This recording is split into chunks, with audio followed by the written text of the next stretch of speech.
একটি আওয়ামী লীগ কিন্তু বলেছিল বাংলাদেশ আওয়ামী লীগ ক্ষমতা না থাকলে 5 লক্ষ নেতাকর্মী মারা যাবে। এই বাংলাদেশে একটি সাকসেসফুল গণ অভ্যুত্থানের পরেও কিন্তু ছাত্র জনতার এই অভ্যুত্থানের পরেও কিন্তু কোনো আওয়ামী লীগের কোনো নেতাকর্মী মারা যায় নাই। তার কারণ আমরা তাদের বাড়িঘর অনেক ক্ষেত্রেই পাহারা দিয়েছি। আমি একদম ব্যক্তিগতভাবে বলি, যে পুলিশ যেই ওসি আমাকে অ্যারেস্ট করেছিল তাদের কোয়ার্টার আমি নিজে গিয়ে পাহারা দিয়েছি। তাদের এটা পার্টির ডিসিশন ছিল যে কারো কোনো রকম ক্ষতির মধ্যে যাতে কেউ না পড়ে। আমরা মন্দির পাহারা দিয়েছি, আমরা পুলিশ স্টেশনকে পাহারা দিয়েছি। আমি স্পষ্টভাবে বলতে চাই, বিএনপির কোনো নেতাকর্মী কোনো থানা পুলিশ ফাঁড়ি আক্রমণ করে নাই। বিএনপি একটি মডারেট দল। বিএনপি কোনোদিনও মানুষের এই ক্ষতির মধ্যে যায় না।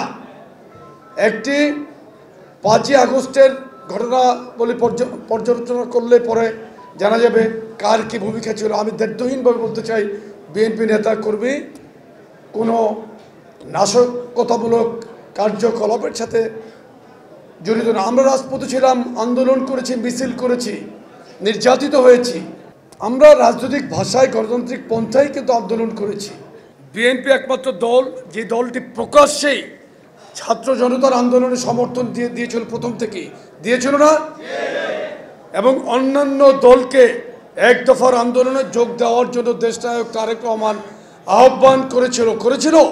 বিএনপি সেই দল যে তার সকল অঙ্গ সংগঠনের নেতা কর্মী এবং তার কোটি কোটি সমর্থক নিয়ে ছাত্র জনতার অভ্যুত্থানে সক্রিয়ভাবে অংশগ্রহণ করেছিল। এবং ফ্যাসিস্ট হাসিনা বিরোধী আন্দোলনের মূল প্রেরণা এবং আপসহীন নেতৃত্ব ছিল দেশনায়ক তারেক রহমান। আরেকটা হিসাব আপনাদের দেই আমি। ইনকিলাবের জনাব ফারুক হুসাইন একটি রিপোর্ট করেছেন, অত্যন্ত তথ্যবহুল রিপোর্ট। এটা একটু শুনেন আপনারা। 1.5 যুগ ধরেই মাঠে ছিল বিএনপি। মামলা 1.5 লাখ, আসামি 60 লক্ষ।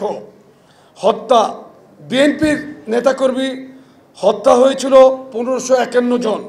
গুম 423 জনের মধ্যে উল্লেখযোগ্য গুম ছাত্রদলের এক সময়ের নির্বাচিত সাধারণ সম্পাদক জনাব ইলিয়াস আলী, ঢাকার একজন নামকরা কাউন্সিলর ছিল চৌধুরী আলম, এদেরকে গুম করা হয়েছিল।